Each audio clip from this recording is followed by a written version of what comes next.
A backsplash in a remodeled half bath can be a quick, high-impact project that protects walls from water and becomes the room's focal point. Start by measuring the area from countertop to mirror or up to the trim and subtract a 1/4 inch for grout and expansion gaps. Choose a material that matches your skill level and moisture needs. Peel and stick tiles are best for a fast, low-mess install.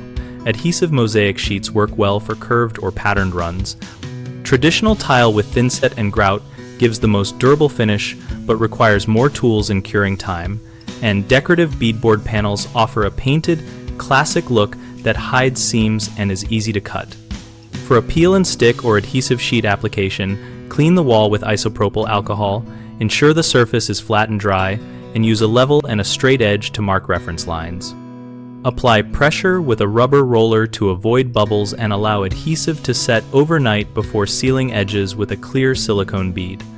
For traditional tile, use a notch trowel to spread thinset, press tile with a slight twisting motion, and use consistent spacers. Remove excess thinset before it skins over. Wait at least 24 hours to grout, and then seal grout with a penetrating sealer appropriate for the tile type. When cutting tile, score and snap for ceramic, or use a wet saw for porcelain and natural stone.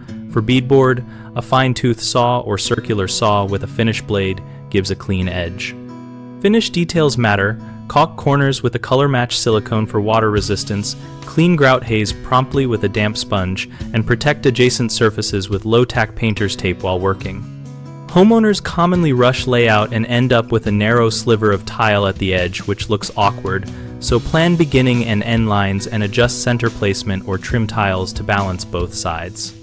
Another frequent issue is inadequate surface prep that causes tiles or sheets to lift, so always clean, sand-glossy paint, and prime-patch drywall before applying adhesive.